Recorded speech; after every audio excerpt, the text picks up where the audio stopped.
quick shout out to all of our sponsors. Started with Taigatu. This is a brand that's based out here in the Northwest, started by two brothers, and their motto is freedom from ordinary. This brand is an amazing lifestyle brand. Go check them out, Taigatu. Use the code TOPRATEDMMA for a discount at the checkout. Reweb, they're a veteran-owned digital marketing agency, and they're on a mission to help 1 million small businesses and feed 1 billion people by giving back. In fact, if you go to their website, you can fill out a form right now. They will give you a personalized video review of your website and help you with some strategies for free. Just tell them Top Rated MMA sent you. Go check them out, rewebbed.com. Combat flags. They do flags like the one behind me and the original combat flag, which is a 4x6-inch flag made by fatigues that are donated to combat flags from soldiers that wore them. And the cool thing is, every combat flag that comes out to you has the story of the soldier that wore that fatigue.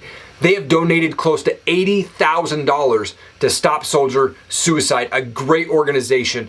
Go check them out, Combat Flags. Rep Sports. Look, this is not your typical supplement store. These guys have everything and they taste great and it's good prices. Protein, weight loss, muscle build, pre-workout, you name it, they've got it. Plus, they're the makers of Raise Energy. Like I said, go check them out.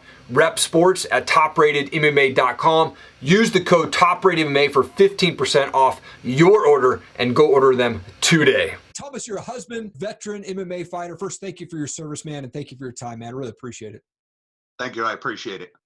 I like to go back a bit with my shows, man. Where'd you grow up? What was childhood like for you? Well, I like to tell people that I grew up in the school of hard knocks. Okay. I grew up in California with my grandparents. Well, mainly my grandma for most of my life. She raised me, took care of me. Okay. Grew up in a shitty place in California, pretty much. I got bullied all the time, got picked on all the time, and yeah, I would just say I don't want to go back to California. Yeah. Wow, man. And then, going through that, obviously that can have lasting, impressions on your life there. Why did you end up deciding to join the military, and what things have you pulled from being in the military that you use in the cage today? Well, I wanted to join the military because I felt like I needed something to prove. Okay. Like something to basically be like all the people that said I would never do anything. Yeah. It was the biggest, like, hey, fuck you, I'm going to do what I want kind of deal. Yeah. So yeah, that was why I did it.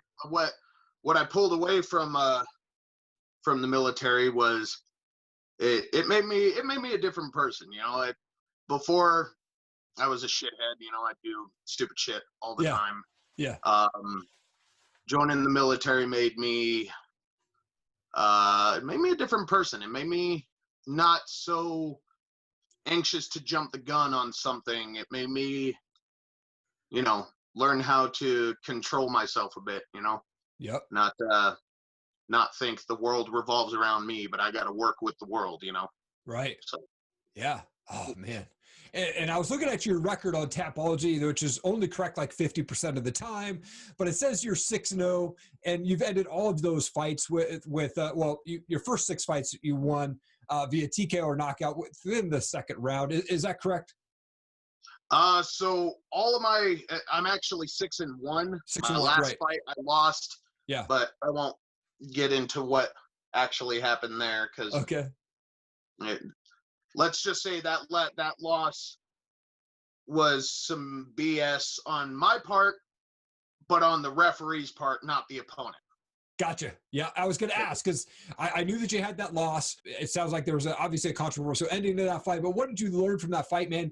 And how do you take losses? Do you go back, watch tape? Do you go hit the gym right away, take a break?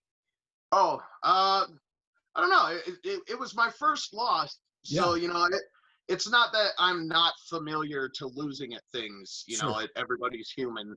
I'm not going to be like, oh my God, no, I freaking lost that fight. Fuck, now my whole reputation screwed. And now everybody's going to think I'm not as good of a fighter. Shit happens, Yeah. Some of the greatest fighters in the world have at least one loss on their record. Oh, absolutely. Yeah. Absolutely. Whether it's an amateur, whether it's in pro, the UFC, Bellator, whatever. Yeah. A lot of them have a loss on their record. I mean, George St. Pierre, he's, the GOAT, and he's got a loss on his record. He's got, 3 or 4? Yeah, totally. Yeah, absolutely. Yeah. So I don't consider it a loss. I consider it a lesson. Yeah. Yep. You know, Yep. that's one of the best things I could take away from it is, not a loss, but a lesson learned. Yep. So, yeah. I tried to find the video online. I couldn't find it. I was like, oh, bummer. I'll have to ask you about that. But, oh, man. So it sounds like it was an interesting ending. The event it was for Steel Fist fight night out of Salt Lake City. And I guess sometimes they film it and sometimes they don't.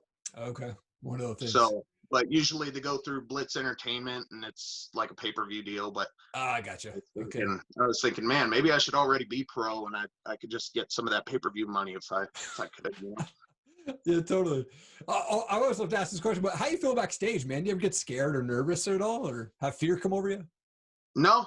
I mean, I will, like, I'll be honest with it. I don't usually worry before or after or anything like that. My whole getting ready to fight sequence is just sit there, hang out, have a couple of laughs with my team and my coach, and then just listen to some music. Yeah. And a lot of the times it's not even very heavy shit that I'll listen to. I'll listen to like old school stuff, I'll listen to Elvis Presley and I'll just rock out while I'm waiting to go for it. And then as soon as that cage closes behind you, man, it's like it flips a switch in your brain where you just become an animal. Yeah. And I'll be honest with you, I don't remember like half the fights that I fought. Oh, okay. Like I remember the match starting. Yeah. And then somewhere in between, I'm on top of somebody and I'm hitting them in the face. Right.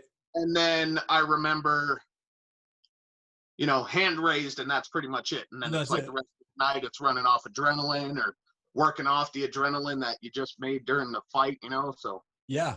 No. Man. My whole pre-fight routine is pretty much just chill. Okay. Yeah, that's good, man. Have fun with it. Yeah. Yeah. I've talked to several fighters, ask that question. Some of them get super hyped up. And I think the guys who have the kind of a little bit more experience are like, yeah, I think when I first started, I'd get angry and, get in there. But like as their career, moves on, they start to just relax and be more chill before they go out there in the cage there. So that's awesome. Obviously, my coach has been doing this since he was like 19 years old. And honestly, I think he's one of the best coaches in the world. Sweet. He just doesn't get a lot of credit for it because, Idaho's such a small place, not a whole lot of people. The whole MMA thing isn't very popular to people out in Idaho. They're more just worried about getting to their job and paying their bills. Yeah. Yep. I hear it on that one, man. Obviously, this whole COVID thing put a damper in the MMA scenes and stuff like that. But when could us fans expect to see you back in the cage? Anything in the works, man? So right now, I don't have any fights coming up for the moment, but I'm planning on making my professional debut in hopefully January. Come on. And hopefully by January, this whole COVID stuff will finally start to subside. Maybe some fight events will open up. Yeah. Because right now we're friggin' in purgatory right now in Idaho. There's probably been one MMA event in the past 2-3 months here in Idaho, and it was for a really shitty organization. I won't throw them under the bus or say their name, but real shitty organization. Their practices are weird, and a lot of their checks bounce. So, oh no way. Yeah. So I miss the events, man. Yeah. Where I'm up in Coeur d'Alene, there's no events anymore, man. It's just, I used to go to like the Warrior Camp event out in Liberty Lake and stuff. That's about the closest one. And then the casino, of course, has some fights out there, but they're canceled through the rest of the year too, man. But yeah, man, I wish they'd come back for sure, dude. It's definitely missing. I'm excited for your pro debut. I was going to ask you when you're planning to do that. So that's awesome. You're going to be making that pro debut hopefully in January. Hopefully these events start coming back on a monthly, bi-monthly basis out here, at least in Idaho, and start building that back up. I'm hoping that after all this COVID stuff, the fight game comes back twice as hard and twice as fast, and everybody's just ready to watch people throw hands and beat each other up and just get bloody. Because I tell you, I've been wanting to watch Gaethje and Khabib fight for a minute now, but right, yeah. Oh man, I don't know. hoping by January I'll be able to fight. I would have been able to fight this year because I did sustain an injury in January where my orbital bone had broken. Yikes. So I had to get emergency surgery done on my face, and they said I'd be able to fight by October, but I'm going to take those months between October and January to work harder and crazier than I ever have before to get ready for a pro fight. Yeah. Nice. Because I know there's a couple people I'm gunning for in those pro leagues. Sweet. A couple of people I don't really like, and I'm just saying Stipe Miocic is just holding on to that belt for me until I'm there. Come on, man. That's awesome, dude. I wanted to shift to some fun questions here real quick. I've got these things are called pod decks. Essentially just random questions, man. I'm going to pull one out, and hopefully it's not a flop here. We'll see what happens and kind of go from there. It said if you could only eat one food for the rest of your life, what would it be?